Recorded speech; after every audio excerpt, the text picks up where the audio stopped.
അത് കഴിഞ്ഞപ്പോഴേലും ഒന്ന് വരണ്ടേ? യേശു വന്നില്ല. 4 ദിവസം കൂടെ കഴിഞ്ഞപ്പോൾ യേശു വന്നു. സ്തോത്രം. ആളെ വിട്ടപ്പോ വന്നില്ല, രോഗിയായിരുന്നപ്പോ വന്നില്ല, രോഗം കൂടിയപ്പോ വന്നില്ല, മരിച്ചപ്പോ വന്നില്ല, ശവോടക്കിനും വന്നില്ല, അതും കഴിഞ്ഞും വന്നില്ല. അതെന്താ യേശു വരാൻ താമസിച്ചത്? ഇത്രത്തോളം യേശു വരാതിരുന്നത് നമുക്ക് നോക്കാം. യേശു ആദ്യമേ ആ വീട്ടിൽ വന്നാൽ എന്ത് നടക്കും? എന്ത് നടക്കും? രോഗസൗഖ്യം. സ്തോത്രം. രോഗസൗഖ്യം നടക്കും. യേശു മരിച്ചു കഴിഞ്ഞപ്പോൾ ആ വീട്ടിൽ വന്നുകൊണ്ട് എന്ത് നടന്നു? ആ വീട്ടിൽ ഉയർപ്പ്.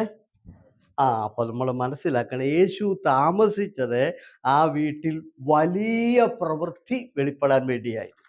ആദ്യമേ യേശു വരുവാണെങ്കിൽ ഒരു ചെറിയ സൗഖ്യമല്ല ആ വീട്ടിൽ വെളിപ്പെടുത്തുള്ളൂ. അല്ലെങ്കിൽ ഞാൻ പറഞ്ഞ് താമസിച്ചത് കൊണ്ട് ആ ദേശത്ത് ഒരു സ്ഥലത്ത് നടക്കാത്ത വലിയ അത്ഭുതം ആ വീട്ടിൽ നടന്നു. അതുകൊണ്ട് ഒന്ന് ഞാൻ പറയാം, പ്രാർത്ഥനയ്ക്ക് മറുപടി കിട്ടാൻ താമസിക്കുന്നെങ്കിൽ ഭാരപ്പെടണ്ട. എന്താണെന്നറിയോ? വലിയ പ്രവൃത്തിക്ക് വേണ്ടിയാണ് കർത്താവ് താമസിക്കുന്നത്. അതുകൊണ്ട് എൻ്റെ പ്രാർത്ഥന ദൈവസന്നിധിയിൽ എത്തിയില്ല എന്നൊന്നും ആരും സംശയിക്കേണ്ട കാര്യമില്ല. Price the Lord. അപ്പൊ നിങ്ങൾ നോക്കിക്കേ, യായിറോസിന്റെ വീട്ടിലും ഇത് തന്നെയാണ്. ആ കുട്ടി രോഗിയായി കിടന്നപ്പോൾ ആളെ വിട്ടു. യേശു പോയില്ല. യേശു പോവായിരുന്നു എന്ത് നടന്നേനെ? ആ വീട്ടിൽ ഉയർപ്പ് നടക്കത്തില്ല. ആ കുട്ടി മരിച്ചപ്പോൾ യേശു അവിടെ ചെന്നത് കൊണ്ട് ആ വീട്ടിൽ വലിയൊരു അത്ഭുതം. അതുകൊണ്ട് പ്രാർത്ഥിച്ചിട്ട് നിരാശരായിരിക്കുന്ന ചിലരുണ്ട്. നിങ്ങൾ നിരാശപ്പെടണ്ട. യേശു ആ വിഷയത്തിൽ വരാത്തതിന്റെ കാരണം ആ വിഷയം തള്ളിക്കളഞ്ഞതല്ല, അതിനകത്ത് വലിയ നിലയിൽ പ്രവർത്തിക്കാൻ വേണ്ടിയാണ്. വലിയ നിലയിൽ പ്രവർത്തിക്കാൻ വേണ്ടിയാണ് കർത്താവ് താമസിക്കുന്നത്. ആമേൻ. മനസ്സിലായല്ലോ നിങ്ങൾക്ക്? ആമേൻ. ദൈവത്തിന് നന്ദി പറഞ്ഞു. അതുകൊണ്ട് യേശു ആ വീട്ടിൽ താമസിച്ച് വന്നതുകൊണ്ട് ആ വീട്ടിൽ എന്ത് നടന്നു? ഉയർപ്പ് നടന്നു. സ്തോത്രം.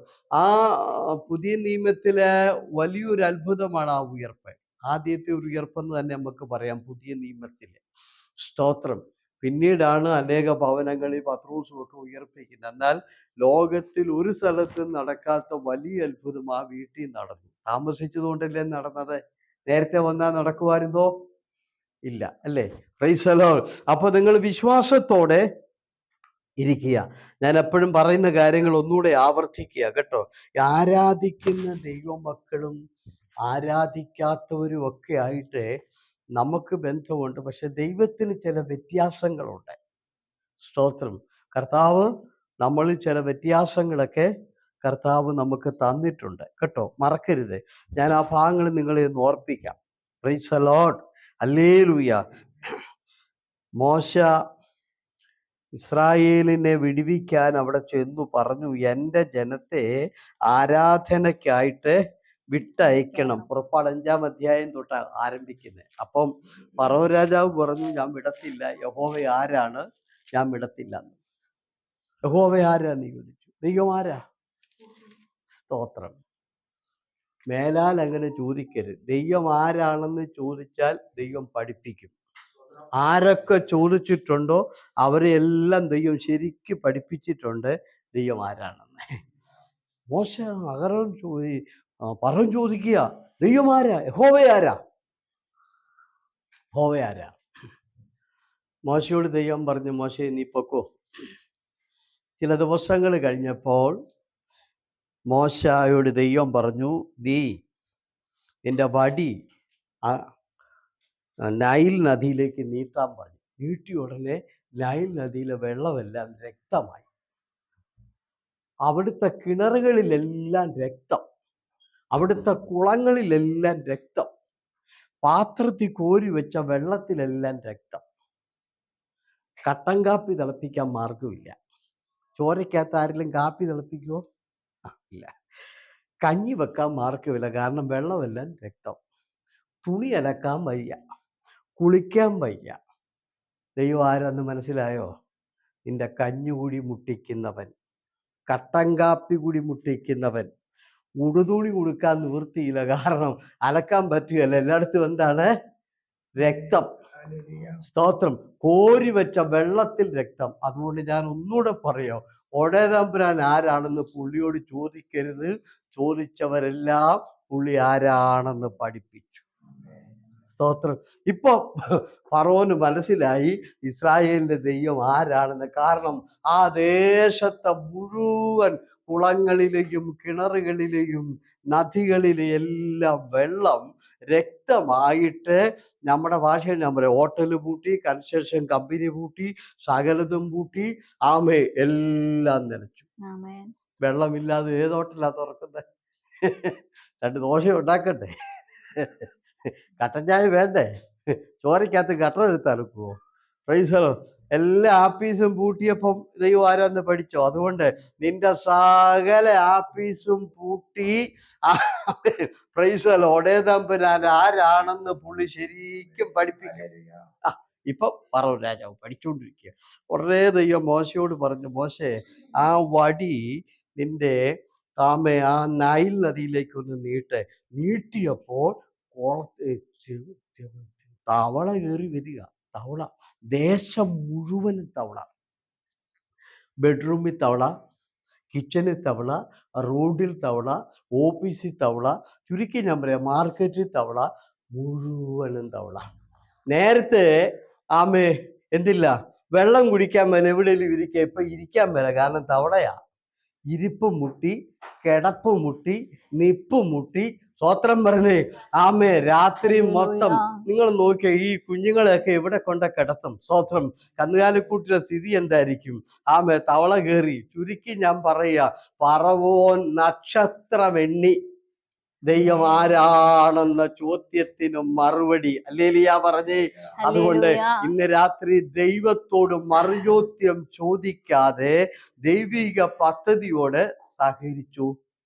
അതാ നമുക്ക് നല്ലത്. പാസ്റ്റർ പേടിപ്പിക്കാൻ പറയല്ല, ചോദിച്ചവരെല്ലാം അനുഭവിച്ചു. ഇപ്പൊ കണ്ടോ, പറവോൻ ഇരിക്കാൻ മേല, കിടക്കാൻ മേല, കഞ്ഞി കുടിക്കാൻ മേല, ആമേ, എല്ലാ ആഫീസും പൂട്ടി. കാരണം ഈ തവള കയറിയിട്ട് ഒരൊറ്റ സർക്കാർ ഓഫീസും ഇല്ല, എല്ലാം അടച്ചു. ഹോട്ടലും പൂട്ടി, എല്ലാം പൂട്ടി, വീടും എല്ലാം നശിച്ചു. നമ്മുടെ ഭാഷ പറയാ കേട്ടോ, നശിച്ചു നാറാണക്കല്ലായെന്ന് പറയും വെല്ലിപ്പന്മാരെ, അല്ലെങ്കിൽ ഞാൻ പറഞ്ഞാട്ടെ. അതുകൊണ്ട് ഇന്ന് രാത്രി ഒരിക്കൽ കൂടെ പറയുന്നു, ദൈവം ആരാ എന്ന ചോദ്യത്തിന് മറുപടി ദൈവം കൊടുത്തു. സ്തോത്രം. പറവോൻ ഇനി മേലാൽ ചോദിക്കത്തില്ല ദൈവം ആരാണെന്ന്. കാരണം ആരാണെന്നുള്ളത് പുള്ളിക്ക് മനസ്സിലായി. സ്തോത്രം.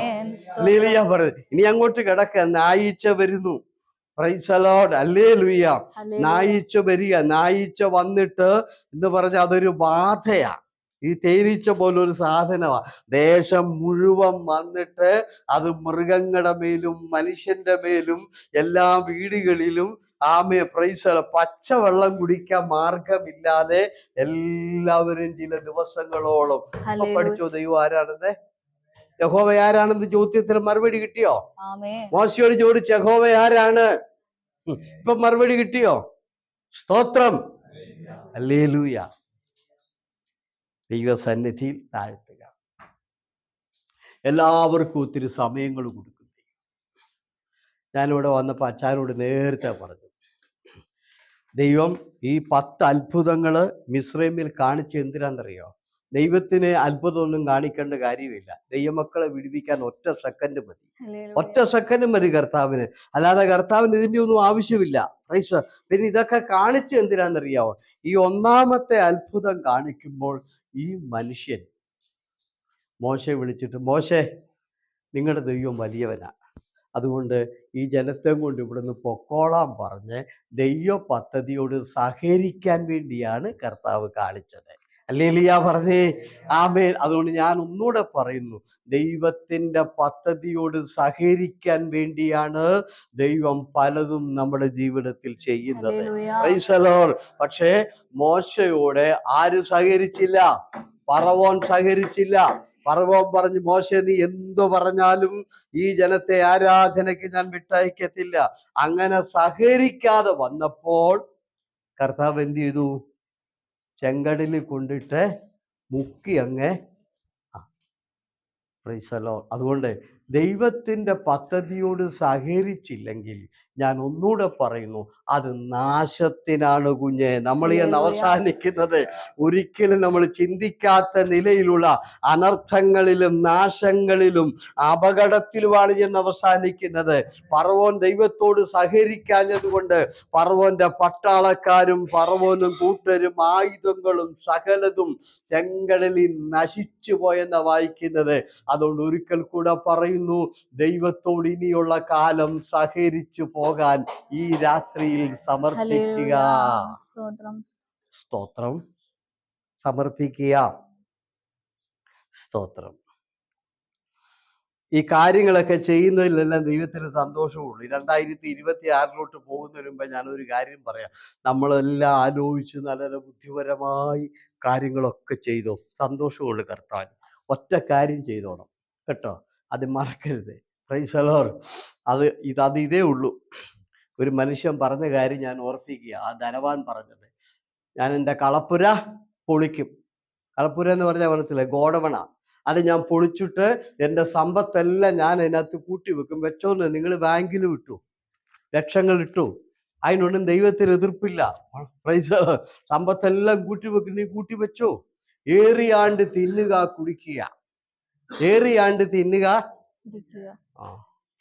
ഇതുപോലത്തെ മണ്ടത്തരം, വിട്ടിത്തരം നിങ്ങളാരും പറഞ്ഞേക്കരുത് കേട്ടോ. ഏറിയാണ്ട് തിന്നുക കുഞ്ഞ. ഇവിടെ ഏറിയാണ്ടില്ല, ഏറെയായാൽ 80, അല്ലെങ്കിൽ എത്രയുണ്ട്? 85. 5 കൂടെ കൊടുക്കാൻ 90. സ്വന്തം ആമേ. ആർക്ക് കിട്ടാനാ 90? ഇപ്പം 30 പോലും കിട്ടുന്നില്ല, പിന്നെ ആ 90. അതുകൊണ്ട് ഇനി മേലാ പറഞ്ഞേക്കരുത് ഞാനിവിടെ ഏറിയാണ്ട് ജീവിക്കുന്നു ആരും പറയണ്ട. ആരും ഇവിടെ ജീവിക്കത്തില്ല. സ്വത്രം. ആരും ജീവിക്കത്തില്ല. പ്രൈസ് ദി ലോർഡ് അല്ലേ? അപ്പൊ ഈ മനുഷ്യൻ പറയുക, എൻ്റെ കളപ്പുര പൊളിച്ചു, ഞാനെല്ലാം വലുതാക്കും. സന്തോഷം, വലുതാക്കിക്കും. ഇപ്പൊ ചിന്തിച്ചുകൊണ്ടിരിക്കുക 2026 എനിക്ക് അതെടുക്കണം, ഇതെടുക്കണം, അങ്ങനെ ചെയ്യണം, ഇങ്ങനെയാണ്. ഇതൊക്കെ നല്ല കാര്യം, ആലോചിച്ചു. പക്ഷെ ഒറ്റ കാര്യം, ഈ രാത്രി തയ്യാറാണോ? എന്താ? ആലോചിച്ച കാര്യത്തിൽ ദൈവത്തെ കൂടെ കൂട്ടണം. Price the Lord. ദൈവത്തെ കൂടെ എന്ത് ചെയ്യണം? കൂടെ കൂട്ടിയിരിക്കണം. ഇല്ലെങ്കിൽ നീ ആലോചിച്ചത് എന്ത് ചെയ്യും? വെറുതെയാകും. കർത്താവ് ഒറ്റ ചോദ്യം, മൂഢാ, ഇന്ന് രാത്രിയിൽ നിന്റെ ആത്മാവിനെ ഞാൻ ചോദിക്കുക, നീ ആലോചിച്ചത് എവിടെ പോകും? സ്തോത്രം പറ. അടുത്ത വർഷത്തെ എല്ലാം ആലോചിച്ച് വെച്ചിരിക്കുക. വീട് പണി തൊട്ട് കുഞ്ഞുങ്ങളുടെ വിദ്യാഭ്യാസം തൊട്ട് പലതും ആലോചിച്ചുറപ്പിച്ചു. അതൊക്കെ നല്ല കാര്യം. പക്ഷെ ഞാൻ ഒന്ന് പറയുന്നു, നിന്റെ ആലോചനയിൽ ദൈവത്തെ നിന്റെ കൂടെ നിർത്തിയില്ലെങ്കിൽ ദൈവം ചോദിക്കുക, നിന്റെ ജീവൻ ഞാൻ ഇനി തിരിച്ചെടുത്താൽ നീ ആലോചിച്ചതല്ല എവിടെ പോകും? ഹല്ലേലൂയ പറഞ്ഞ്. അതുകൊണ്ട് ദൈവവൈതനെ ദൈവത്തെ മാറ്റി നിർത്തി ആലോചിക്കുന്നതാണ് ജീവിതത്തിലെ ഏറ്റവും വലിയ മണ്ടത്തരം. ഇവിടെ അങ്ങനെ ആലോചിച്ചവരെല്ലാം നാട് വിട്ടു. ഞാൻ അത് ഇത് എന്നൊക്കെ ആലോചിച്ചു, പക്ഷെ ഒന്നും വിജയിച്ചില്ല. എന്താ കാര്യം? ദൈവമില്ലാതെ ആലോചിച്ചു. എന്താ കാര്യം? ദൈവം കൂടെ ഉണ്ടെങ്കിൽ സകല പ്രതിസന്ധികളെയും മാറ്റിത്തരുവാനും നമുക്ക് വേണ്ടി അത്ഭുതം ചെയ്യുവാനും ദൈവത്തിന് കഴിയും. അത് മനുഷ്യന് കഴിയുകയില്ല. ഹല്ലേലൂയ പറഞ്ഞ്. ദൈവം നിന്നോട് കൂടെ ഉണ്ടെങ്കിൽ ദൈവം നിനക്ക് വേണ്ടി അത്ഭുതങ്ങൾ ചെയ്യും. തീരുമാനിച്ചോ, ഇനി എൻ്റെ ജീവിതം ദൈവത്തെ മാറ്റി നിർത്തി ഒരു സെക്കൻഡ് പോലും ഈ ഭൂമിയിൽ ആരും ജീവിക്കരുത്. ഹല്ലേലൂയ പറഞ്ഞേ. ആലോചന നല്ലതാണ്, ബുദ്ധി നല്ലതാണ്, കഴിവൊന്നും മോശമല്ല. പക്ഷെ എൻ്റെ മിടുക്കുകൊണ്ട് എല്ലാ കാര്യം നടക്കുമെന്ന് ധരിക്കരുത്. കാരണം ഇതിനകത്തൊരു സാധനമുണ്ട്, അത് പുള്ളി തിരിച്ചെടുത്താൽ മിടുക്കങ്ങ് പോയില്ലേ? Praise the lord. മിടുക്കങ്ങ് പോയില്ലേ? Praise the lord. ഹല്ലേലൂയ. ഇപ്പൊ അത് നിൽക്കുന്ന ഞാൻ പലപ്പോഴും പറയാറുണ്ടല്ലോ. ഞാൻ ഒരു ചോദ്യം പലപ്പോഴും ഈ ചർച്ച നിങ്ങളോട് ചോദിക്കുന്ന ഒരു ചോദ്യമുണ്ട്. നമ്മൾ ജനിച്ച് വീണപ്പോ തൊട്ടു നമ്മുടെ ഹൃദയത്തിനകത്ത് ഇത് ഇങ്ങനെ ഇതടിച്ചു ഒരു സെക്കൻഡ് നിന്നിട്ടുണ്ടോ? ഇല്ലല്ലോ. ഇന്ന് വരെ അത് ഇങ്ങനെ അടിച്ചുകൊണ്ടിരിക്കുക. നിങ്ങൾ ആരെങ്കിലും ഇതിന് കറണ്ട് ചാർജ് അടയ്ക്കുന്നുണ്ടോ? ഈ സാധനം ഇങ്ങനെ അടയ്ക്കുന്നതിന് ഉണ്ടോ? സ്തോത്രം പറഞ്ഞാട്ടെ. ആരെങ്കിലും കരണ്ടിയാർ നടക്കുന്നുണ്ടോ? ആരെങ്കിലും ഇത് നിന്ന് പോകാതിരിക്കാൻ വേണ്ടി പെട്രോളോ കാര്യങ്ങളോ വല്ലതും ഉണ്ടോ? സ്തോത്രം പറഞ്ഞ് ഇത് അമ്മയുടെ ഉദരത്തിൽ നിന്ന് നമ്മള് ഈ ഭൂമിയിൽ വീണപ്പോ തൊട്ട് ഇങ്ങനെ അടിക്കുക. ഇന്ന് വരെ നമ്മൾ അതിനെ ഒരു കരണ്ടിയാർച്ച് അടച്ചിട്ടില്ല, ഒന്നും അടച്ചിട്ടില്ലേ. ഇപ്പോഴും അടിച്ചോണ്ടിരിക്കുകയല്ലേ, ഇപ്പോഴും ഇരിക്കുകയല്ലേ. ആമേ. സ്തോത്രം പറഞ്ഞേ. ഇപ്പോഴും അത് അടിച്ചോണ്ടിരിക്കുന്നത് ഒടേതമ്പുരാന്റെ ശക്തിയാ. ലെലിയ പറഞ്ഞ് നിന്റെ ഉള്ളിലേക്ക് ദൈവം ഊതിയ ജീവന്റെ ശക്തിയാണ്. അതിപ്പോഴും എന്ത് ചെയ്യുന്നു? അതിങ്ങനെ അനങ്ങിക്കൊണ്ടിരിക്കുക. ഒരു സെക്കൻഡ് നിന്ന് പോയാൽ ഈ ഭൂമി പിന്നെ നമ്മൾ കാണുകയല്ല. ഇത്രത്തോളം നടത്തിയ ദൈവത്തിന് നന്ദി പറയണ്ടേ, നന്ദി പറയണ്ടേ? പറ. ഇതിങ്ങനെ ഇപ്പോഴും പഠിക്കുകയല്ല, കരണ്ടിയാർജ് അടച്ചിട്ടില്ലല്ലോ. സ്തോത്രം പറഞ്ഞ് നമ്മുടെ മിടുക്കൊണ്ട് വല്ലതുമാണ് ഇതിങ്ങനെ അനങ്ങുന്നത്. അപ്പൊ പിന്നെ എന്താ നമുക്ക് ദൈവത്തിന് നന്ദി പറയുന്നതിന് കുഴപ്പം? ദൈവത്തിന് കൊടുക്കാൻ നന്ദി സ്തോത്രമേ ഉള്ളൂ, വേറെ ഒന്നുമില്ല. പുള്ളിക്ക് നമ്മളെ പൈസ ഒന്നും ആവശ്യമില്ല. സ്തോത്രം പറ. ഹല്ലേലൂയ. ഉറക്കെ പറ. രാവിലെ എഴുന്നേറ്റ് വരുന്നില്ലേ? സ്തോത്രം. 4-ാം സങ്കീർത്തനത്തിൽ ദാവീദ് പറഞ്ഞത് ഇങ്ങനെയാണ്: ഞാൻ കിടന്നുറങ്ങും, സമാധാനത്തോടെ കിടന്നു, രാവിലെ ദൈവം എന്നെ ഉണരുമാറാക്കും. സ്തോത്രം. ഇന്നലെ രാത്രി ഉണർന്നവര് പലരും ഇല്ല, കിടന്നിട്ട്. നമ്മളൊക്കെ രാത്രി ഉണർന്നല്ലേ. ഒരു സെക്കൻഡിൽ 6 പേര് മരിക്കുന്നു. ഇപ്പോൾ ഈ വെള്ളിയാഴ്ച, അടുത്ത വെള്ളിയാഴ്ച, ഈ 8 ദിവസങ്ങൾ കൊണ്ട് നമ്മുടെ ചുറ്റുപാടിൽ 6 ലക്ഷം പേര് മരിച്ചപ്പോഴാണ് നമ്മൾ ഈ ജീവിച്ചിരിക്കുന്നത്. ഹല്ലേലൂയ പറഞ്ഞ്. നമുക്കൊരു പോറൽ പോലും കഴിഞ്ഞ വെള്ളിയാഴ്ച തൊട്ട് ഈ വെള്ളിയാഴ്ച വരെ നമുക്ക് വന്നിട്ടില്ല. ഹല്ലേലൂയ പറ. ഇതെല്ലാം നമുക്ക് ചെയ്യുന്നത് നമ്മുടെ ദൈവത്തിന്റെ കരമാ. ഇനി അടുത്ത എന്റെ ചോദ്യം. ആമേൻ. Praise the lord. ഈ ജനിച്ചപ്പോ തൊട്ടു എനിക്കൊരു 64 വയസ്സൊക്കെ ആയിട്ടുണ്ട് കേട്ടോ. വലിയ കളവനും ഒക്കെയാ അല്ലേ, ചെറുപ്പമൊന്നുമല്ല കേട്ടോ. അതുകൊണ്ട് ആരും ചെയ്യണ്ട. Price the Lord. കുറച്ചൊരു കഴിയുമ്പോൾ പാസ്റ്റർ മുടിയൊക്കെ അല്ലേ. ഈയിടെ ഒരാൾ ചോദിച്ചു, പാസ്റ്റർ എന്നും ഡൈ അടിക്കുമോ? എന്റെ ജീവിതത്തിൽ ഇതുവരെ ആ സാധനം സ്വപ്നം പോലും കണ്ടിട്ടില്ല. ഈ ഡൈ എന്ന് പറയുന്ന സാധനം എന്റെ ജീവിതത്തിൽ ഞാൻ സ്വപ്നം പോലും കണ്ടിട്ടില്ല. Price the Lord. ആ കർത്താവ് തന്നൊരു ഭാഗ്യമല്ലേ. ഇപ്പോഴും കർത്തല്ലേ ഇരിക്കുന്നേ. ഇത് നന്ദി പറഞ്ഞു. Price the Lord. അപ്പോൾ ഈ 60 വയസ്സ് 70 വയസ്സ് ഒക്കെ ആയവർ ഇവിടെ ഇരിക്കുക. ഞാൻ ഇന്ന് രാത്രി ഒരു ചോദ്യമാണ് കേട്ടോ. ആമേ. ഞാന് ഇപ്പൊ വീട്ടിലെ ഒരു വെള്ളത്തിന്, ഞങ്ങള് കിണറ്റിന് വെള്ളം എടുക്കാൻ വേണ്ടി ഒരു മോട്ടർ ആദ്യം ഒരെണ്ണം മേടിച്ചു. അതൊരു 7 വർഷം ഉപയോഗിച്ചില്ല, മുമ്പ് അത് പോയി. 2ാമതൊരെണ്ണം മേടിച്ചു, അതും പോയി. ഈ കഴിഞ്ഞ പ്രാവശ്യം ചെന്നപ്പോൾ ഞാൻ 3ാമതൊരെണ്ണം മേടിച്ച് ഇട്ടാണ് ഞാൻ പോകുന്നത്. സ്തോത്രം. 10ഉം 25ഉം എഞ്ചിനീയർമാർ ഒരുമിച്ചിരുന്നാണ് ഒരു മോട്ടോർ സെറ്റ് ചെയ്യുന്നത്. ആ 25 എഞ്ചിനീയർമാർ ചുറ്റുമിരുന്ന് ആമേ സെറ്റ് ചെയ്യുന്നൊരു മോട്ടർ 7 വർഷം ഓടുന്നില്ല. നമ്മളിപ്പോൾ 60 വർഷമായിട്ട് ഓടിക്കൊണ്ടിരിക്കുക. ഈ 60 വർഷമായിട്ട് നമുക്ക് ഇന്ന് വരെ ഇതിനൊരു മെയിൻ്റനൻസിന്റെ ആവശ്യം വന്നിട്ടില്ല. ലെലിയ പറഞ്ഞേ, ഇതിനൊരു മെയിൻ്റനൻസിന്റെ ആവശ്യം വന്നിട്ടുണ്ടോ? നിങ്ങൾക്ക് ആർക്കും വന്നിട്ടുണ്ടോ? ആമേ.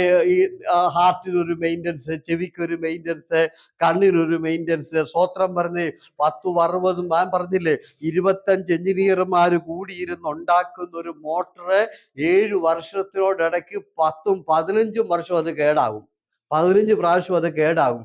എന്നാൽ ഇന്നു വരെ ഒരു മെയിൻ്റനൻസും ഇല്ലാതെ നിന്റെ അകത്തിരിക്കുന്നതെല്ലാം ഓടിക്കൊണ്ടിരിക്കുക. ഹല്ലേലൂയ പറഞ്ഞ്. ദാവീദ് പറയാണ്, അതിശയവും ഭയങ്കരവുമായി അവൻ എന്നെ സൃഷ്ടിച്ചിരിക്കുന്നു. 60 വയസ്സ് വരെയുള്ള കരണ്ടിയാർജ് കൂട്ടി നോക്കിക്കേ. സ്തോത്രം. ഹല്ലേലൂയ പറഞ്ഞ്. മാസം മാസം മൊബൈൽ ചാർജ് ചെയ്യുന്നതിന് 10 ദിനാർ വെച്ച് കൊടുക്കണം. Price the lord. ഹല്ലേലൂയ. മാസം മാസം കൊടുത്തോണ്ടിരിക്കുക. ഇതിനാരാ പൈസ കൊടുക്കുന്നത്? ആമേ. ഒടേതമ്പുരാൻ നമുക്ക് തന്ന വലിയൊരു അനുഗ്രഹമാണ് ജീവന്റെ ശക്തി. സ്തോത്രം. ദൈവത്തിന് നന്ദി പറയുക. ദൈവത്തെ ശക്തമായിട്ട് ആരാധിക്കുക കേട്ടോ. അപ്പോൾ ദൈവമക്കളുടെ ചില വ്യത്യാസങ്ങളെ ഞാൻ സമയം പോലെ നമുക്ക് പോകാം. നിങ്ങൾ ആരും ഈ പ്രത്യേകിച്ച് കുറുക്കു വഴിയൊന്നും ഉണ്ടാക്കണ്ട. ഞാൻ അച്ചാരോട് പറഞ്ഞു, ഈ സാമ്പത്തികത്തിലാണല്ലോ നമുക്കൊക്കെ വിഷയം. ഇസ്രായേലിനെ ദൈവം ഒരു ഉടമ്പടി ചെയ്തിട്ട് പറഞ്ഞു, എരികോവിലെ ഒന്നും എടുത്തേക്കരുത്, എരികോവിലെ ഒന്നും എടുക്കരുത്, അത് ശബദാർപ്പിതമാണ്. ഹായി പട്ടണത്തില് ഇസ്രായേൽ ജയിച്ചപ്പോ പറഞ്ഞു, അവിടുത്തെ എല്ലാം എടുത്തോളാൻ പറഞ്ഞു. സ്വർണവും വെള്ളിയെല്ലാം എടുത്തു. അത് ദൈവം അവർക്ക് കൊടുത്തതാ, അവർക്ക് വേണ്ടി ഒരുക്കിയതാ. എന്നാൽ എരികോവിലെ ഒന്നും എടുക്കരുതെന്ന് പറഞ്ഞു. പക്ഷെ അത് ആകാൻ എന്ത് ചെയ്തു? എരികോവിലെ ആ ദൈവിക ഉടമ്പടി ലംഘിച്ചിട്ട് കുറുക്കു വഴി ചാടി, ആരും കാണാതെ പുള്ളി അവിടുത്തെ സ്വർണവും എടുത്തു, അവിടുത്തെ വെള്ളി എടുത്ത്, ബാബിലോണി മേലങ്കി എടുത്ത് കുഴിച്ചിട്ടു. സ്തോത്രം. അവസാനം നമ്മൾ വായിക്കുന്നത് 7-ാം അധ്യായത്തിലും 8-ാം അധ്യായത്തിലുമാണ്. 7-ാം അധ്യായത്തിൽ നമ്മൾ വായിക്കുന്നത് ദൈവം ഇസ്രായേൽ തോറ്റുപോയി, യുദ്ധത്തിൽ പരാജയപ്പെട്ടുപോയി, 36 പേര് മരിച്ചുപോയി. സ്തോത്രം. അവർ പരാജയപ്പെട്ടു. ഏറ്റവും ഒടുവിൽ എന്ത് ചെയ്തു? ആകാനെ ഭാര്യയെ മക്കളെ എല്ലാം കല്ലെറിഞ്ഞു കൊന്നു. ഇസ്രായേൽ മുൻപോട്ട് പോയത് വല്ലതും മനസ്സിലായോ? ഇല്ല അല്ലേ? ഹായി പട്ടണത്തിലേക്ക് ചെന്നപ്പോൾ എല്ലാം എടുത്തോളാൻ പറഞ്ഞു. ഒരാഴ്ചയുടെ കഴിഞ്ഞാൽ അവർ ഹായി പട്ടണത്തിലെത്തും. ആ ഒരാഴ്ചയുടെ പിടിച്ചു നിൽക്കത്തില്ല. അതിനു മുമ്പ് എന്ത് ചെയ്തു? എടുത്തു ചാടി കുറുക്കു വഴി. അതുകൊണ്ട് ദൈവം നിനക്ക് അനുഗ്രഹം തുറക്കുന്ന സമയം വരെ നിൽക്കുക. ഇടയ്ക്കൂടെ കുറുക്കു വഴി ചാടി പണം ഉണ്ടാക്കാൻ നോക്കരുത്. ഈ കുറുക്കു വഴി ചാടിയവരെല്ലാം എന്ത് ചെയ്തു? അതിൻ്റെതായ ശിക്ഷ മേടിച്ചിട്ടുണ്ട്. ഇയാൾക്ക് അതിൻ്റെ ആവശ്യമുണ്ട്. ഹായി പട്ടണത്തിൽ ചെന്നാൽ ഇഷ്ടം പോലെ എടുക്കരുതോ? ഹായി പട്ടണത്തിലുള്ള വസ്ത്രം മുഴുവൻ ഇവർക്ക, വെള്ളി മുഴുവൻ ഇവർക്ക, സ്വർണം മുഴുവൻ ഇവർക്ക, എല്ലാം ഇവർക്ക. അവിടം വരെ നിൽക്കത്തില്ല. അതിന് ഇപ്പുറത്ത് എന്ത് ചെയ്തു? അതുകൊണ്ട് ചിലർ ഈ ഇടയ്ക്കൂടെ ചാടി, കുറുക്കു വഴി ചാടി, ഇതിൽ എല്ലാം ചാടി കൈ ഇട്ട് വാരി. വെറുതെ ദൈവശിക്ഷ മേടിക്കാൻ നോക്കണ്ട. നിനക്കുള്ള നന്മ ദൈവ സമയമാകുമ്പോൾ നിന്റെ കൈ തരും. ശാന്തമായി അവിടെ നിന്നാൽ മതി. എല്ലാരും ഹായി പട്ടണത്തിൽ ചെന്നപ്പോൾ എല്ലാരും കൊള്ള പങ്കിട്ടെടുത്തു. ആകാനും കൂട്ടരുവോ കുറുക്കു വഴി ചാടി. ആ കുടുംബം നശിച്ചു പോയി, അത് തീർന്നു പോയി, തകർന്നു പോയി. അതുകൊണ്ട് വളഞ്ഞ വഴി ആരും ഉണ്ടാക്കണ്ട. നമ്മളെ വിളിച്ച ദൈവം നടത്തും. നമുക്ക് തരാൻ അവൻ യോഗ്യത. സ്തോത്രം കേട്ടോ. നമുക്ക് വേണ്ടി കർത്താവ് തരും. സ്തോത്രം. ഇല്ലായ്മയിൽ ഉള്ളതുപോലെ വിളിച്ചു വരുത്താൻ കഴിവുള്ളവനാണ് ദൈവം. സ്തോത്രം. ഇല്ല, പക്ഷെ ഇല്ലാത്തടത്ത് ഉള്ളതുപോലെ വിളിച്ചവിടെ വരുത്തി നമുക്ക് തരാൻ ഈ പുള്ളിക്കറിയാം. സ്തോത്രം പറഞ്ഞേ. കണ്ടോ, ആ ഈ കുറുക്കു വഴി ചാടി അവൻ എന്ത് ചെയ്തു? ഭാര്യയും മക്കളും എല്ലാം ചത്തുപോയി. എന്തിനാ? ഞാൻ തന്നോട് ചോദിച്ചു, എന്തിനാ ഈ ഭാര്യയും മക്കളും? അവർ നിരപരാധിയല്ലേ? ഈ കന്നുകാലികളെ കൂടെ കൊന്നുകളഞ്ഞു, കന്നുകാലികളെ കൂടെ കൊല്ലാൻ പറഞ്ഞു. ആമേ. ഭാര്യയും മക്കളും ഒക്കെ നിരപരാധിയാ. പിന്നെന്തിനാ അവരെ ചുട്ടുകളഞ്ഞത്? എന്തിനാ ചുട്ടുകളഞ്ഞേ? അവർ നിരപരാധിയില്ല. അവരാരും പോയി വെള്ളിയും പൊന്നും ഒന്നും എടുത്തില്ലല്ലോ. സ്തോത്രം. അതുകൊണ്ട് ഭാര്യമാരോട് ഇതൊന്നും അറിഞ്ഞു, മക്കളെയും കൊന്നു കളയാൻ പറഞ്ഞു, ഭാര്യയും കൊന്നു. എന്താ കാര്യം എന്നറിയാമോ? ഇയാൾ ഈ വെള്ളിയും പൊന്നും എല്ലാം കൊണ്ടിയെന്ന് വീട്ടിൽ കുഴിച്ചിട്ടപ്പം ഭാര്യ പറയണ്ടേ, ഇതിവിടെ പറ്റുകയില്ലെന്ന്? പുള്ളി മിണ്ടിയില്ല. ഭാര്യ പറയണ്ടേ, ദൈവത്തോട് നമ്മളെല്ലാം ഉടമ്പടി ചെയ്തിട്ടുണ്ട്. എന്തെല്ലാം എരികോ പട്ടണത്തിൽ ഒന്നും നമ്മൾ എടുക്കരുത്. ദൈവം നമ്മളോട് ഉടമ്പടി ചെയ്തിട്ടുണ്ട്. അതുകൊണ്ട് നിങ്ങൾ എന്ത് ചെയ്യരുത്? ഈ ഉടമ്പടി വിരുദ്ധമായ പ്രവൃത്തി ഈ വീട്ടിൽ ചെയ്യരുതെന്ന് പറയണ്ടേ, തടയണ്ടേ, കൊണ്ട് വെക്കാൻ പറയണ്ടേ, കൊണ്ട് തിരിച്ച് നിങ്ങൾ എന്ത് ചെയ്യാൻ പറ? നിങ്ങൾ കൊണ്ട് തിരിച്ചത് എരികോവിൽ തന്നെ വെച്ചു വരാൻ പറയണ്ടേ? അപ്പനും മക്കളും പറയണ്ടേ? മക്കളും പറഞ്ഞില്ല, അമ്മയും പറഞ്ഞില്ല. കാരണം ഈ കാശ് കണ്ടപ്പോ അവരുടെ മുഖം മാറി. അങ്ങനെ ചിലരുണ്ടല്ലോ, ഈ കക്കത്തില്ല, ദോഷം ചെയ്യത്തില്ല, ദോഷം ചെയ്യാൻ കൂട്ടു നിൽക്കുക. കട്ടതപ്പലാണ്.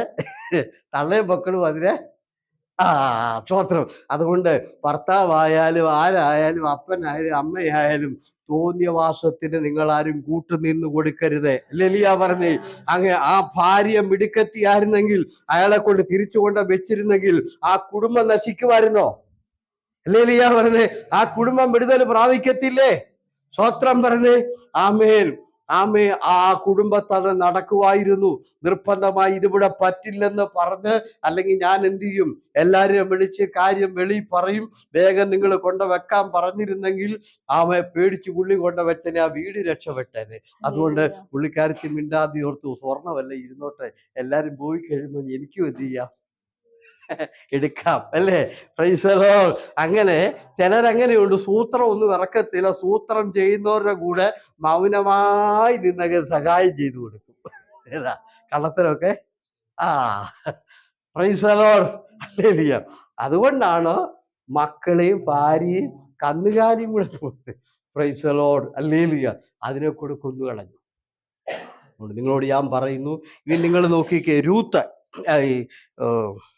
നവോമി, ഇസ്രായേലിലെ ഒരൊറ്റ കുടുംബം പോലും മോവാബിലേക്ക് പോയോ?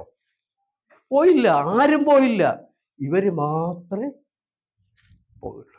ആ ദേശത്ത് ക്ഷാമം വന്നിട്ട് ഒരൊറ്റ കുഞ്ഞുങ്ങൾ ആമേ എന്തല്ല, യെരൂശലേം എന്ന ആരാധനയും പിതാക്കന്മാരും ഒക്കെ ഉള്ള ആ പട്ടണം, അല്ലെങ്കിൽ ആ അനുഗ്രഹിക്കപ്പെട്ട സ്ഥലം വിട്ട് അവരാരും പോകാൻ തയ്യാറായില്ല.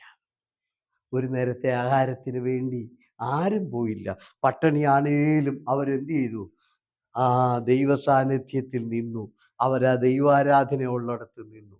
അവരാ ഇല്ലായ്മയിലും ബുദ്ധിമുട്ടിലും അവിടെ നിന്നു. മറ്റോരെന്ത് ചെയ്തു? കുറുക്ക് വഴി ചാടി. പെട്ടെന്നൊരു കുറുക്ക് വഴി ഉണ്ടാക്കി.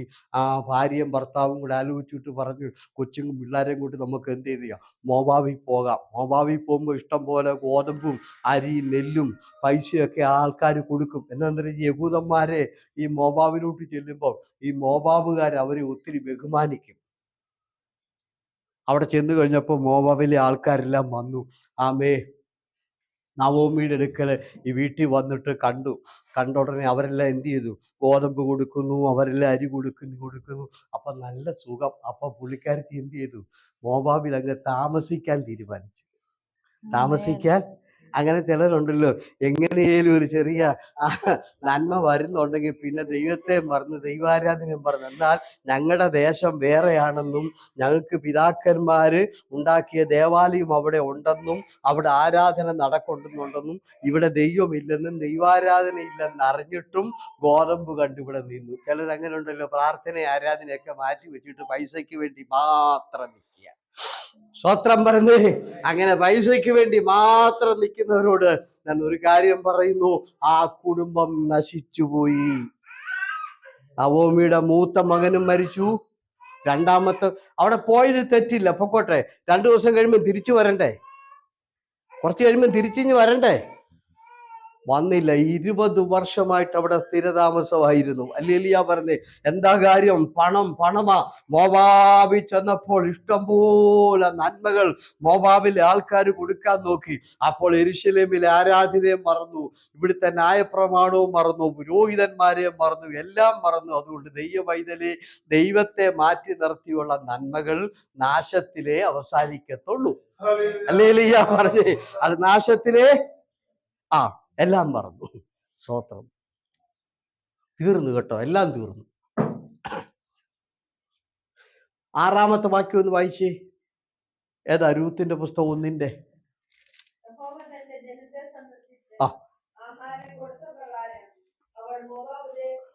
കണ്ടോ? ഇവിടെ ദൈവം സന്ദർശിച്ചു. ഇവിടെ ദൈവം അവിടെയോ? അവിടെ മക്കള് 2 എണ്ണം ചത്തു, അപ്പനും ചത്തു. സ്തോത്രം വരുന്നത്. ഇവിടെയോ? ഈ ജനത്തെയോ ദൈവം ആ കാശ് നോക്കി പോയോടത്തിപ്പോ എങ്ങനെ ഇരിക്കുന്നു? ഹല്ലേലൂയ പറഞ്ഞേ. ഇപ്പൊ എങ്ങനെ ഇരിക്കുന്നു? ഗോതമ്പ് വരിയും നോക്കി മാത്രം പോയോടത്ത് എന്താ സംഭവിച്ചത്?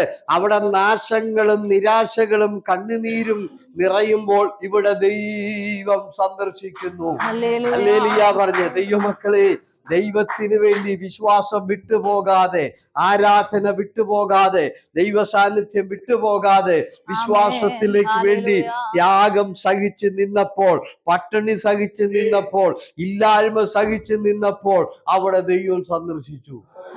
മറ്റോടത്തോ മൂത്ത മകനും മരിച്ചു, രണ്ടാമത്തെ മകനും മരിച്ചു, അപ്പനും മരിച്ചു.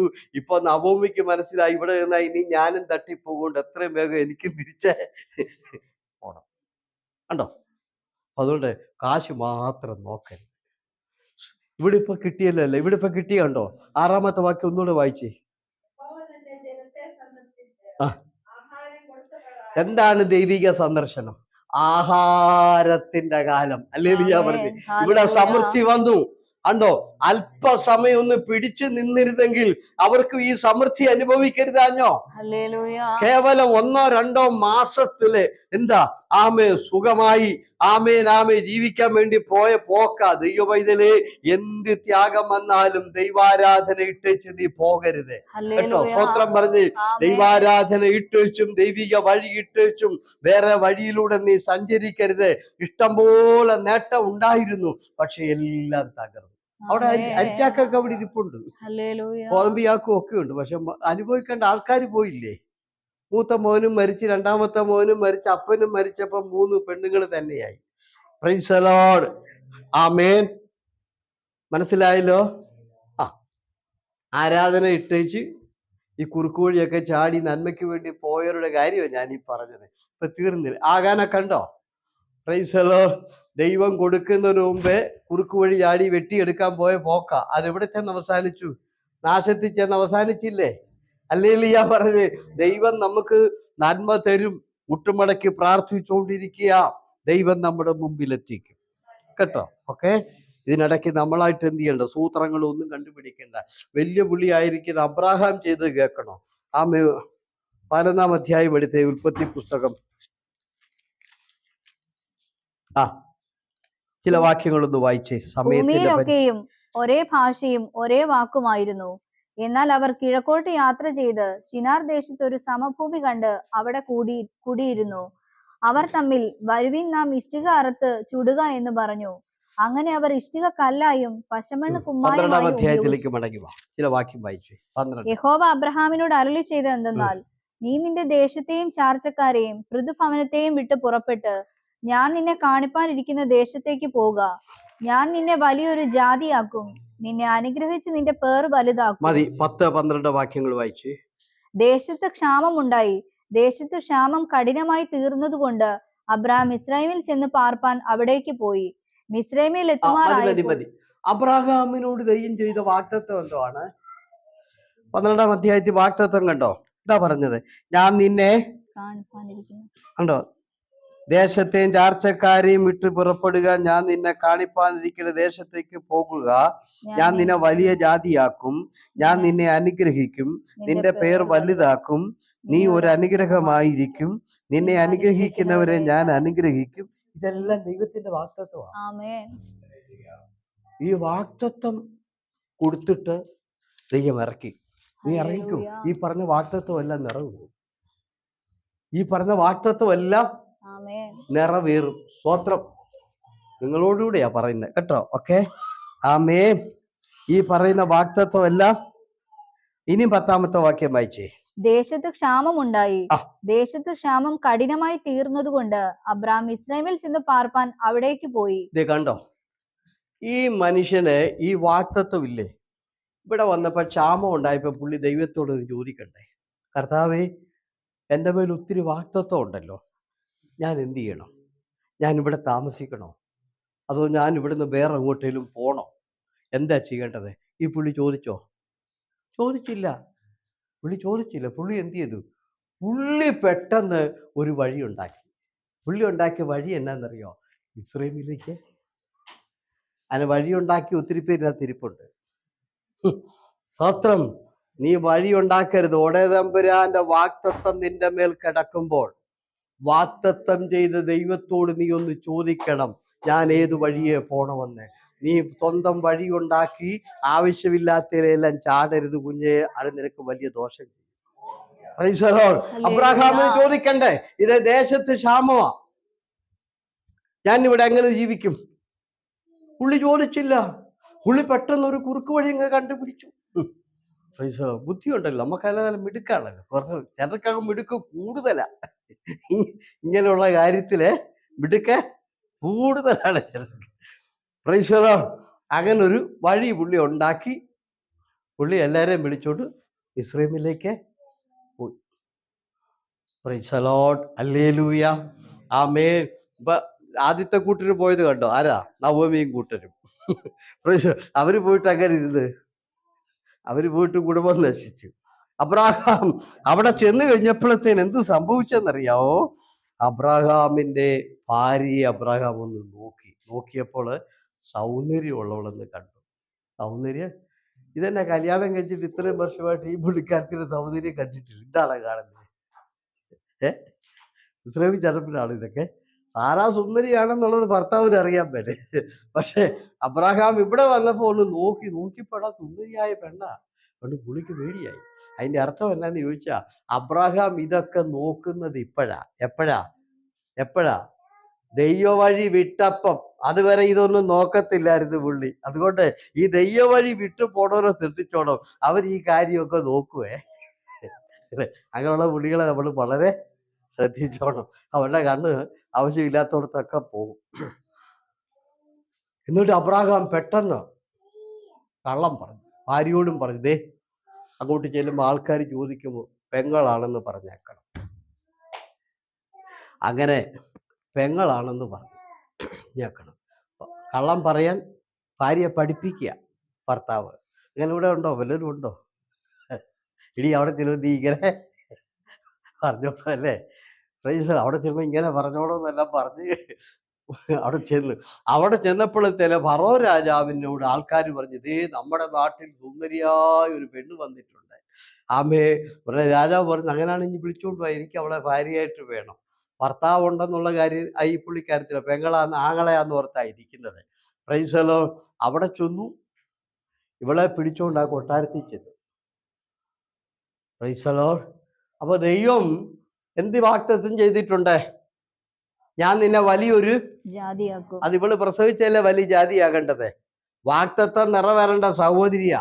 അവളിപ്പോ എവിടെ ചെന്നു? വല്ലവന്റെയും പ്രൈസ് ദി ലോർഡ്. രാത്രിയിൽ ദൈവം ഇടപെട്ടു. എന്താ കാര്യം? ദൈവത്തിന്റെ വാഗ്ദത്തം നിറവേറണം. സാറ അശുദ്ധമായാൽ ദൈവത്തിന്റെ വാഗ്ദത്തം നിറവേറുകയില്ല. അതുകൊണ്ട് ഫറവോനെ ദണ്ഡിപ്പിച്ചെന്ന് എഴുതിയിരിക്കുന്നു. ഫറവോനെ ദൈവം ദണ്ഡിപ്പിച്ചു. നേരം വെളുത്തപ്പം ഫറവോൻ, നമ്മുടെ ഭാഷ പറയാ, അബ്രാഹാമിനെ വിളിച്ചിട്ട് ചീത്ത വിളിച്ച് 4 ചീത്ത വിളിച്ചിട്ട് ചോദിച്ചു, എന്താ പണിയാണ് നീ കാണിച്ചത്? ഇത് നിന്റെ ഭാര്യയല്ലേ? നീ ഇന്നലെ എന്നോട് പെങ്ങളാണെന്നല്ലേ പറഞ്ഞേ? ഇന്നലെ രാത്രി ഒടേതമ്പരാന്റെ അടി ഞാൻ വെളുക്കണവരെ കൊള്ളുമായിരുന്നു. ഇനി ഇത്രയും പണി മേലാൽ എന്ത് ചെയ്തേ? സാറ അശുദ്ധമാകാൻ ദൈവം സമ്മതിച്ചില്ല. കാരണം എന്നാന്ന് ചോദിച്ചാൽ, സാറ അശുദ്ധമായാൽ അബ്രാഹാമിനെ വലിയ ജാതിയാക്കാമെന്ന് പറഞ്ഞത് സാറ പ്രസവിച്ചിട്ട് വേണം, ആ തലമുറയിൽ നിന്ന് വേണം ഈ വാഗ്ദത്തം നിറവേറുവാൻ. അതുകൊണ്ട് ദൈവം ഒരു പോറല് പോലും ഏൽക്കാൻ ദൈവം അനുവദിച്ചില്ല. അവിടെയെല്ലാം ദൈവം അത്ഭുതകരമായി. ഇതിൽ ഒരു കാര്യം നമ്മൾ പഠിച്ചു, ദൈവിക വാഗ്ദത്തം നമ്മുടെ മേലുണ്ടോ, ശത്രുവിന് നമ്മെ തകർക്കാൻ കഴിയില്ല. ഫറവോന് തൊടാൻ പറ്റിയില്ല സാറായെ. സ്തോത്രം. ആർക്കും തൊടാൻ പറ്റിയില്ല. എന്താ കാര്യം? ഈ വാഗ്ദത്തം കിടക്കുന്നത് കൊണ്ട് സാറായെ തൊടാൻ ദൈവം അനുവദിക്കത്തില്ല. അതുകൊണ്ട് ഈ രാത്രി ഞാൻ ഒന്നുകൂടെ പറയുന്നു, ദൈവം നിന്നോട് വാഗ്ദത്തം ചെയ്തിട്ടുണ്ടെങ്കിൽ ആ വാഗ്ദത്തം നിറവേറുന്നത് വരെ ഒരു ശത്രു നിന്നെ തൊടാൻ വാഗ്ദത്തം ചെയ്തവൻ സമ്മതിക്കുകയില്ല. കേട്ടോ? പേടിക്കൊന്നും വേണ്ട, ദൈവം പറഞ്ഞല്ലോ വാഗ്ദത്തം. ഹല്ലേലൂയ. അപ്പം നേരം വെളുത്തപ്പം രാജാവ് പറഞ്ഞു, രണ്ടുപേരും വീട്ടിൽ പൊക്കോളാൻ പറഞ്ഞിട്ട് കുറെ സമ്മാനങ്ങളെല്ലാം കൊടുത്തു. അങ്ങനെ കൊടുത്തൊരു സമ്മാനമാണ് ഹാഗർ. മനസ്സിലായോ? കുറെ കന്നുകാലികളും മാടും കുറച്ച് പൈസയൊക്കെ കിട്ടി. സ്തോത്രം. കുറച്ച് പൈസയൊക്കെ കിട്ടി മടങ്ങി വന്നു. സ്തോത്രം. തിരിച്ച് കനാൻ ദേശത്തേക്ക് മടങ്ങി വന്നു. സ്തോത്രം. ആ ഒരു പോക്ക്, ആ കുറുക്ക് വഴി ചാടി പോയ പോക്ക് ഇന്നും ലോകത്തിന് പ്രശ്നമാണ്. ഇന്നും ലോകത്തിന് എന്താ കാര്യം? ഹാഗേറിലുണ്ടായ തലമുറയാണ് ഇസഹാക്ക്, ആ സാറയിലുണ്ടായ തലമുറ. 2 കൂട്ടര് ഇപ്പോഴും അടിയാ. ലോകമുള്ള കാലം മുഴുവൻ ഇവരടിയ. ആരൊക്കെയാ? യഹൂദനും മുസ്ലിമും. സ്വത്രം പറഞ്ഞ് ഈ ഒരൊറ്റ പോക്കാണ് ഇതിന് കാരണം. ഹല്ലേലൂയ പറഞ്ഞ് അബ്രാഹാം ഈ കുറുക്ക് വഴി ചാടിയില്ലായിരുന്നെങ്കിൽ ഇന്ന് ലോകത്ത് എന്ത് സമാധാനം ഉണ്ടായേനെ. അങ്ങനെ പോയ പോക്കാണ് ഇന്നും ലോകം നശിച്ചുകൊണ്ടിരിക്കുന്നത്. ഡെയിലി എത്ര ആയിരങ്ങൾ ഇന്ന് മരിക്കുന്നറിയാം നിങ്ങൾക്ക്? സുഡാനിലൊക്കെ മരിക്കുന്നതിന് ലക്ഷങ്ങൾ കഴിഞ്ഞിരിക്കുകയാണ് ഇപ്പൊ. ചുമ്മാ പിടിച്ചു കൊല്ലുക. ഈ ഒരൊറ്റ പോക്കാ. ആ വാക്തത്വത്തിൽ ഉറച്ചു നിന്നിരുന്നെങ്കിൽ അവിടെ എന്ത് ചെയ്തേനെ? അത്ഭുതങ്ങൾ നടക്കത്തില്ലേ? ആ പോയ പോക്കിന് കല്യാണം കഴിച്ച പെണ്ണാണോ ആഗേർ. ഹല്ലേലൂയ പറഞ്ഞേ. ആഗേറിലുണ്ടായ തലമുറയാണ് ഇസ്മായേൽ. ഇസ്മായേലിനെ കുറിച്ചാണ് ഈ രാജ്യം എന്ന് പറയുന്നത്. ഹല്ലേലൂയ പറഞ്ഞ് യഹൂദന്മാർ ഇസഹാക്കിന്റെ തലമുറ രണ്ടുപേരും അന്ന് തൊട്ട് തുടങ്ങിയത് അടി അല്ലേ. അഞ്ചാമത്തെ ഈ 21-ാം അധ്യായത്തിന്റെ 8-ാമത്തെ വാക്യത്തിൽ നമ്മൾ വായിക്കുന്നത് ഇസഹാക്ക് മുലകുടി മാറി പിന്നെ ഇസ്മായേൽ അവനെ പരിഹസിക്കാൻ തുടങ്ങി. 5-ാമത്തെ വയസ്സിൽ ചേട്ടന് വനിനും തുടങ്ങി അടി. ഇത്രയും വർഷമായിട്ടും തീർന്നിട്ടില്ല. കോടിക്കണക്കിന് ജനം ഈ ഭൂമിയിൽ ചത്തുപിരിച്ചു പോയി. Price the Lord. അതുകൊണ്ട് ഞാൻ ഒന്നുകൂടെ പറയുന്നു, ദൈവീയ വാക്തത്വം വിട്ട് കുറുക്ക് വഴി ആരും പോകരുത്. ദൈവം നിന്നോട് സംസാരിച്ചിട്ടുണ്ടെങ്കിൽ നീ ദൈവീയ വഴിയിൽ കൂടെ മാത്രം സഞ്ചരിക്കാവുള്ളൂ. നീ വഴി മാറിപ്പോയാൽ നിനക്കും ദോഷം, എനിക്കും ദോഷം, ലോകത്തിനും ഒരു ദോഷമാണ്. ആരെല്ലാം വഴി മാറിപ്പോയോ അവരെല്ലാം നാശത്തിൽ ചെന്നാണ് അവസാനിച്ചത്. അതുകൊണ്ട് അങ്ങനെ വരാതിരിക്കട്ടെ എന്ന് ഞാൻ പ്രത്യേകം ഓർപ്പിക്കുന്നു. ഓക്കെ, ഈ മനുഷ്യൻ പ്രാർത്ഥിച്ച് ചോദിക്കുക, ഞാന് മിസ്രൈമിലോട്ട് പോണോ കർത്താവ് എന്ന് ചോദിച്ചിരുന്നെങ്കിൽ കർത്താവ് എന്ത് പറഞ്ഞേനെ? പോകണ്ടെന്ന് പറയത്തില്ലേ? ഇവിടെ തന്നെ നിർത്തത്തില്ലേ? അപ്പൊ പിന്നെ ഹാഗർ വരുമായിരുന്നോ? ഹാഗർ വരത്തില്ലായിരുന്നല്ലോ. ഹല്ലേലൂയ പറഞ്ഞ് വാഗ്ദത്ത തലമുറയല്ല കാണത്തുള്ളൂ. ഹല്ലേലൂയ. ദൈവത്തിന് നന്ദി പറഞ്ഞേ. ഓക്കെ. ഹല്ലേലൂയ. വിശ്വാസത്തോടെ ഉറപ്പോടെ ആയിരിക്കട്ടെ. ഒരു വാക്യം കൂടെ വായിച്ചുകൊണ്ട് ഞാൻ അമ്മേ വ്യത്യാസം പറയാമെന്ന് പറഞ്ഞു. അത് പറയാൻ പറ്റും ഒന്നറിയാൻ നമുക്ക് ഇതിന്റെ വാക്യം അങ്ങ് വിടാം അല്ലേ? ആ വ്യത്യാസം പറയാമെന്ന് പറഞ്ഞ പറയാം. ഇതിന്റെ ബാക്കി കിടക്കുക എന്താണെന്നറിയോ? ശമൂവേൽ 27 1 ശമൂവേൽ 27 അവിടെ ദാവീദ് പറയാണ്, ഞാൻ ഒരു ദിവസം ശൗലിന്റെ കൈകൊണ്ട് മരിക്കും. ഞാൻ ഒരു ദിവസം ശൗലിന്റെ കൈകൊണ്ട് മരിക്കും. അതുകൊണ്ട് എന്ത് ചെയ്യണം? ഞാൻ ഇവിടെ വിട്ടു പോവുക, ദേശം വിട്ടു പോവുക. വേറെ വഴിയില്ല, ശൗൽ എന്നെ കൊല്ലും. അതുകൊണ്ട് ദാവീദ് തീരുമാനിച്ചു രാജ്യം വിടുക, യെരൂശലേം വിടുക. അങ്ങനെ ദേശം വിട്ട് പോകാൻ ദാവീദ് തീരുമാനിച്ചു. അപ്പനെ അമ്മയും ആൾക്കാരെയൊക്കെ കൂട്ടി പോവുക. സ്തോത്രം. ഹല്ലേലൂയ. ദാവീദിനോട് ദൈവം എന്താ പറഞ്ഞത്? സ്തോത്രം. നമ്മൾ എത്ര പ്രാവശ്യം പ്രസംഗിച്ചിട്ടുണ്ടല്ലേ? ശമൂവേൽ വീട്ടിൽ ചെന്ന് അഭിഷേകത്തിന്റെ തൈലം എടുത്ത് തലയിൽ ഒഴിച്ചു പറഞ്ഞു, നീ ഇസ്രായേലിന്റെ മുഴുവൻ രാജാവ്. മുഴുവൻ. ഈ പുള്ളി പറയുന്നതോ 27 1-2 വായിച്ചേ. അനന്തരം ദാവീദ്, ഞാനൊരു ദിവസം ശൗലിന്റെ കയ്യാൽ നശിക്കുകയുള്ളൂ. ഈ പുള്ളി പറയാ, ഞാൻ നശിച്ചു പോകും, ഞാൻ മരിച്ചു പോകും, ഞാൻ ഈ ഭൂമിയിൽ നിന്ന് മാറ്റപ്പെട്ടു. കർത്താവ് പറഞ്ഞതോ നീ ഇസ്രായേലിന്റെ. ഇതിലേതാ ശരി? ഹല്ലേലൂയ പറഞ്ഞു. കർത്താവ് ശമൂവേലിനെ വീട്ടിൽ വിട്ട് അവിടെ ചെന്ന് അഭിഷേകം ചെയ്യിച്ചിട്ട് പറഞ്ഞു, ഇസ്രായേലിന്റെ രാജാവാണ് നീ. ഈ പുള്ളി പറയാ, ഇല്ല, ഞാൻ ഒരു ദിവസം എന്നെ അവൻ കൊന്നുകളയും, ഞാൻ എന്ത് ചെയ്യും? ചത്തുപോകും, എൻ്റെ കുടുംബം നശിച്ചു പോകും. ആമേൻ.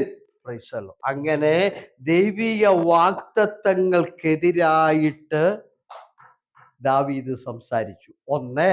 2, ദൈവിക വാഗ്ദത്തങ്ങൾക്കെതിരായിട്ട് ദാവീദ് പോവുക. എങ്ങോട്ട്? ഫെലിസ്ത്യ ദേശത്തേക്ക്. അവിടുത്തെ രാജാവാക്കാമെന്നാണോ പറഞ്ഞത്? ആണോ? 1 ശമൂവേൽ വായിക്കൊന്നും വേണ്ട കേട്ടോ. 1 ശമൂവേൽ നമ്മൾ കണ്ടു 10-ാം അധ്യായത്തില്, അത് 15-ാം അധ്യായത്തിൽ നമ്മൾ കണ്ടു. ആമേ എന്ത് ചെയ്യുന്നു? ശമൂവേൽ പോയി അഭിഷേകം ചെയ്ത് ഇസ്രായേലിലെ രാജാവായിട്ട്. ഈ പുള്ളി പറയാ, എന്റെ ഇവൻ കൊല്ലും. അതുകൊണ്ട് ചിലർ ഇപ്പൊ പറഞ്ഞുകൊണ്ടിരിക്കുക, ദൈവം നിന്നെ ഇവിടെ നിർത്താമെന്ന് പറഞ്ഞില്ലേ? എന്നിട്ടും ചിലർ പറയാ, എന്റെ ജോലി പോകും.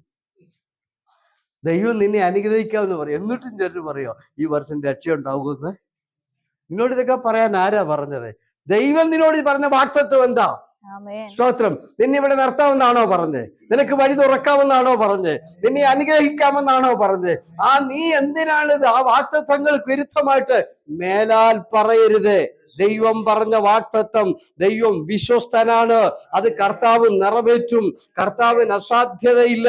എത്ര പ്രതികൂലങ്ങൾ ആഞ്ഞടിച്ചാലും നമ്മളോട് അവൻ പറഞ്ഞ വാക്തത്വം 100% നിറവേറ്റുവാൻ ദൈവം വിശ്വസ്തനാണ്. ഈ പുള്ളി പറയാൻ ഞാൻ മരിക്കുന്നില്ല, എന്നെ കൊല്ലും. അപ്പൊ ഈ പുള്ളി ഒരു വഴി കണ്ടുപിടിച്ചു. എന്താ വഴിയെന്നറിയാമോ? രാജ്യം വിട്ടേക്കാം. പുള്ളി കണ്ടുപിടിച്ച വഴി ഫെലസ്തീയ രാജ്യത്തോട്ട് ഒളിച്ചോടുക. ദാവീദ് ശൗലിനെ ഒളിച്ചോടുക. ദൈവം വിളിച്ച് നിന്നെ രാജാവാക്കാമെന്ന് വാക്തത്വം ചെയ്തിരിക്കുമ്പോൾ നീ എന്തിന് ശത്രുവിനെ പേടിച്ചൊളിച്ചോടുന്നു? അതിന്റെ ആവശ്യമുണ്ടോ? നിന്നെ വിളിച്ചവൻ വിശ്വസ്തനല്ലേ? ശത്രുവിനെ തകർക്കാൻ വിളിച്ചയാളിന് ശക്തിയില്ലേ? നിന്നെ നടത്താൻ ശക്തിയില്ലേ? അതുകൊണ്ട് എന്താ സംശയിക്കുന്നത്? എന്താ നീ ഇറങ്ങാതിരിക്കുന്നത്? എന്തിനാ ഡേറ്റ് മാറ്റി മാറ്റി വിടുന്നത്? നിന്നെ വിളിച്ച ദൈവത്തിന് നിന്റെ മുമ്പിൽ വരുന്ന സകല പ്രശ്നവും പരിഹരിക്കാൻ അവൻ ശക്തനാണ്. ദൈവത്തിന് അസാധ്യമില്ല. നമ്മളായിട്ട് എന്തിനാണ് പിന്നെ സംശയിച്ച് ദൈവിക വാക്തത്വങ്ങൾക്ക് വിരുദ്ധമായി ചിന്തിച്ചുകൊണ്ടിരിക്കുന്നത്? അതിന് നമുക്ക് തകർച്ചകൾ വരും കേട്ടോ. ഇനി അങ്ങനെ ചിന്തിക്കരുത്. ഇന്ന് ആരെങ്കിലും തീരുമാനം എടുത്തിട്ടുണ്ടെങ്കിൽ ഞാൻ പറയുന്നത് ഇപ്പൊ തന്നെ വിട്ടേക്കണം. ദൈവം നിന്നോട് പറഞ്ഞ വാക്തത്വം വിശ്വസിച്ചുകൊണ്ട് അതിനകത്ത് ഉറച്ചു നിൽക്കുക. അതിനെതിരെ ഒരു തീരുമാനം എടുക്കരുത്.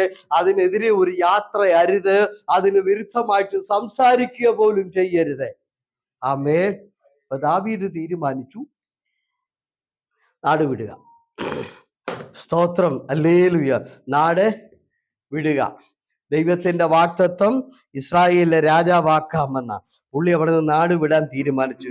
ഇതിനിടയ്ക്കുള്ള ചരിത്രങ്ങള് പറയാൻ എനിക്ക് സമയമില്ലാത്തതുകൊണ്ട് നല്ല അനുഗ്രഹിക്കപ്പെട്ട ദൂതുകൾ ഇടയ്ക്ക് കിടക്കുന്നതെല്ലാം, പക്ഷെ അത് നമുക്കിപ്പൊ പറയാൻ സമയമില്ല, തിരുമേശയുള്ളത് കൊണ്ട്. അതുകൊണ്ട് ഞാന് അങ്ങോട്ട് വരുന്നില്ല. പെട്ടെന്ന് ഇതിന്റെ 1-2 പോയിന്റ് മാത്രം പറയാം. നമുക്ക് ഇനി ആ വാക്യം ഒന്നുകൂടെ വായിക്കാം. 27-ന്റെ. അനന്തരം ദാവീദ്, ഞാനൊരു ദിവസം ശൗലിന്റെ കയ്യാൽ നശിക്കുകയുള്ളൂ, ഫെലിസ്ത്യരുടെ ദേശത്തിലേക്ക് ഓടിപ്പോകുകയല്ലാതെ എനിക്ക് വേറെ നിവൃത്തിയില്ല. ശൗൽ അപ്പോൾ ഇസ്രായേൽ ദേശത്തൊക്കെയും എന്നെ അന്വേഷിക്കുന്നത് മതിയാക്കും, ഞാൻ അവന്റെ കയ്യിൽ നിന്ന് ഒഴിഞ്ഞു പോകും എന്ന് മനസ്സിൽ നിശ്ചയിച്ചു. കണ്ടോ, എനിക്ക് വേറെ നിവൃത്തിയില്ല. ഇയാളാ തീരുമാനിക്കുന്ന നിവൃത്തിയില്ലെന്ന്. സർവശക്തനായ ദൈവം നിന്നെ രാജാവാക്കാമെന്ന് പറഞ്ഞപ്പോൾ പുള്ളി പറയും, അയ്യോ ഞാൻ ചത്തുപോകും, എന്നെ കൊന്നുകളയും, വേറെ വഴിയൊന്നുമില്ല, മരണമാണ് എന്റെ മുമ്പില്. സ്തോത്രം. മേലാൽ പറയരുത് കേട്ടോ. ദൈവം ഈ ദേശത്ത് കൊണ്ടുവന്ന് ഇവിടെ നിർത്താമെന്ന് പറഞ്ഞിട്ടുണ്ടെങ്കിൽ പറഞ്ഞ ആള് നിർത്തും കേട്ടോ. നിനക്ക് തരാമെന്ന് പറഞ്ഞ നന്മകൾ കർത്താവ് തരും. അതിന് വിരുദ്ധമായി സംസാരിക്കരുതേ, അതിന് വിരുദ്ധമായി സഞ്ചരിക്കരുതേ. പുള്ളി ഇപ്പോൾ അതിനെതിരായിട്ട് വഴി കണ്ടുപിടിച്ചു. ഈ വഴി എങ്ങനെ കണ്ടുപിടിച്ചത്? ബുദ്ധി. ശൗലിനെ ജയിക്കാനുള്ള ബുദ്ധി കണ്ടുപിടിച്ച. അങ്ങനെ ചിലരിപ്പോ ബുദ്ധി വർക്ക് ചെയ്യുക. അടുത്ത 2026 മുമ്പോട്ട് പോകും. അതങ്ങ് മാറ്റി ബുദ്ധി മാറ്റി വെച്ചിട്ട് ദൈവശബ്ദം കേട്ട് പോകാൻ നോക്കേ. എന്നോട് സംസാരിക്കുന്ന അനുസരിച്ച് പോ. ഹല്ലേലൂയ പറഞ്ഞേ, ഹല്ലേലൂയ. അങ്ങനെ ബുദ്ധി പോയവരെല്ലാം എന്ത് ചെയ്തു? ഒത്തിരി പരാജയപ്പെട്ടു കേട്ടോ. Amen. Praise the lord. Hallelujah. അങ്ങനെ മുമ്പോട്ട് പോവുക. അതുകൊണ്ട് ഇടയ്ക്കത്തെ ചരിത്രം വിട്ടിട്ട് അതിന്റെ പ്രധാനപ്പെട്ട ചരിത്രം മാത്രം പറഞ്ഞ് ഞാൻ പോകുന്നു. ഇനി 30-ാം അധ്യായത്തിലോട്ടൊന്ന് വന്നേ, പെട്ടെന്ന് വായിച്ചു പോകും.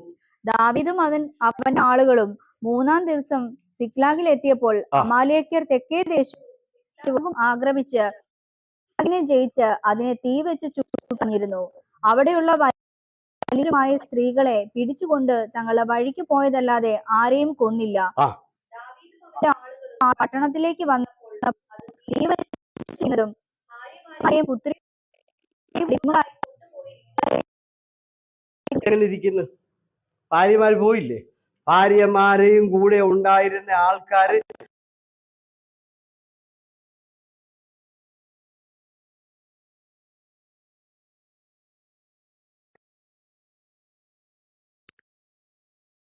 ഇപ്പൊ പുള്ളി കണ്ടുപിടിച്ച വഴി എങ്ങനെ ഇരിക്കുന്നു?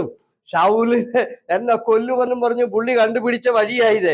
ആ കണ്ടുപിടിച്ച വഴി ഇപ്പൊ കൂടെ ഉള്ളവർ കൂടെ നാശം വരുത്തിയില്ലേ?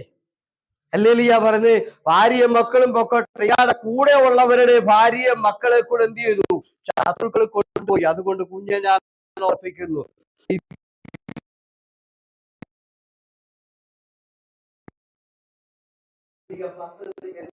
ആരും യാത്ര ചെയ്യരുത്, അത് നാശത്തെ കണ്ട്. ദൈവം എന്ന് പറഞ്ഞപ്പോൾ പിന്നെയും മനുഷ്യൻ ആ ദൈവത്തിൽ വിശ്വസിച്ചുകൊണ്ട് യെരൂശലേമിൽ നിൽക്കണ്ടേ? തന്നെ ആക്കി വെച്ചോടുത്തിരിക്കണ്ടേ? ഉടനെ കണ്ടുപിടിച്ച വഴിയാ. എന്താണ് പറഞ്ഞത്? സർവശക്തനേക്കാൾ വലിയ അല്ലേ? ഞാൻ രാജാവാക്കുമെന്ന് പറയുമ്പോൾ ശൗല് കൊല്ലുമെന്നും പറഞ്ഞ് ഇയാള് കണ്ടുപിടിച്ച വഴിയാ. ഇപ്പൊ കണ്ടോ, ഭാര്യമാരെ 2 പേരെ മറ്റൊരു പിടിച്ചോണ്ട് പോയി. കൂടെയുള്ള 400 പേരുടെ ഭാര്യമാരെ മക്കളെ കൊണ്ടുപോയി. ഇപ്പൊ അവര് കല്ലെറിയാൻ തുടങ്ങി. അങ്ങനെ കൂടെ ഉള്ളവരെല്ലാം ഇപ്പൊ എതിരായി തീർന്നു. എന്താ കാര്യം? കൂടെ ഉള്ളവർക്കൂടി ഈ പുള്ളി മുഖാന്തരം ദോഷമായി. അതുകൊണ്ട് ഈ വഴി വിട്ടു പോകുമ്പോൾ ഓർത്തോളം കൂടെ ഉള്ളവരെ കൊണ്ട് നമ്മൾ ഇങ്ങനെ വരരുത് കേട്ടോ. അതുകൊണ്ട് ഞാനിപ്പോ ഇവിടെ എന്റെ വാക്കുകൾ പോവുകയാണ്. സമയത്തിന്റെ പരിമിതി കൊണ്ട് മെസ്സേജ് ഒന്നും ആയിട്ടില്ല. അടുത്ത ദിവസം നമുക്ക് ചിന്തിക്കാം. എല്ലാരും കണ്ണുകൾ അടച്ച് ഒരു നിമിഷം. ഓക്കെ, നമ്മളിപ്പോൾ തിരുമേശയിലേക്ക് കടക്കാൻ പോവുക. അതിനു മുൻപായിട്ട് ഈ തിരുമേശയെ കുറിച്ചുള്ള വ്യവസ്ഥ 11-ാം അധ്യായം 1 കൊരിന്ത്യർക്ക് അതിന്റെ 23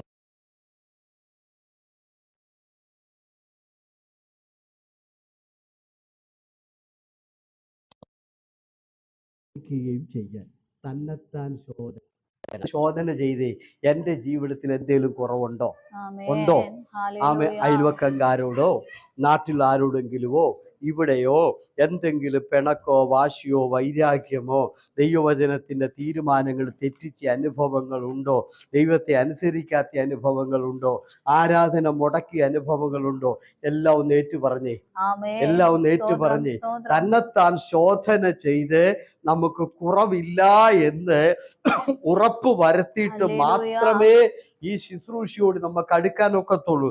അങ്ങനെ അഥവാ എന്തെങ്കിലും കുറവുണ്ടെന്ന് തോന്നുന്നെങ്കിൽ അങ്ങനെയുള്ളവർ തിരുമേശ എടുക്കാതിരിക്കുക. കാരണം അടുത്ത ലൈനി വായിക്കുന്നത്, ഇതു മുഖാന്തരം നിങ്ങളിൽ ചിലർ രോഗികളാകുന്നു, നിങ്ങളിൽ ചിലരെ നിദ്രയിൽ ആണ്ടുപോകുന്നു. സ്തോത്രം, ഹല്ലേലൂയ. അപ്പൊ നമ്മൾ ഓർത്തോണം, വിശുദ്ധിയില്ലാതെ വേർപാടില്ലാതെ കുറവ് വെച്ചുകൊണ്ട് തിരുമേശ കഴിച്ചാൽ രോഗികളാകും. വെറുതെ രോഗം വലിച്ചു വെക്കണ്ട. ഹല്ലേലൂയ പറഞ്ഞ് നിങ്ങളിൽ ചിലര് രോഗികളാകും, നിങ്ങളിൽ ചിലര് ബലഹീനരാകും.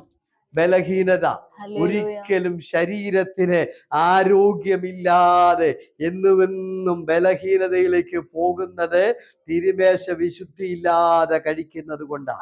അതുകൊണ്ട് എല്ലാരോടും ഞാൻ പറയുന്നു, കഴിക്കരുത്. 3-ാമത്തത് നിദ്രയിൽ ആണ്ടുപോകും. ആണ്ട് പറഞ്ഞ ഉറക്കം പ്രാർത്ഥനാ സമയത്തും ഒക്കെ ഉറക്കം വരുന്നത് തിരുമേശ വിശുദ്ധിയില്ലാതെ കഴിക്കുന്നത് കൊണ്ടാണ്. അതുകൊണ്ട് എല്ലാരും ഒന്ന് ചേർന്ന് പ്രാർത്ഥിച്ച്, ആരും ഇവിടെ മൗനമായിരിക്കരുത്. എല്ലാരും 1-2 മിനിറ്റുകൾ കുറവേറ്റു പറഞ്ഞ് പ്രാർത്ഥിക്കാം. അല്ലെങ്കിൽ നമ്മുടെ കുറവുകളെല്ലാം ഏറ്റു പറഞ്ഞുകൊണ്ട് നമ്മളെ തന്നെ ശുദ്ധീകരിക്കാൻ വേണ്ടി നമുക്ക് പ്രാർത്ഥിക്കാം. കർത്താവേ,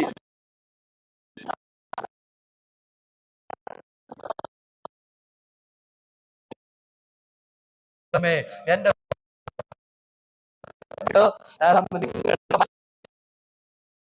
ഈ തിരുമേശ എടുക്കാൻ യോഗ്യത നിനക്കുണ്ടായിരിക്കുന്നു എന്ന് മനസാക്ഷി പറയുന്നെങ്കിൽ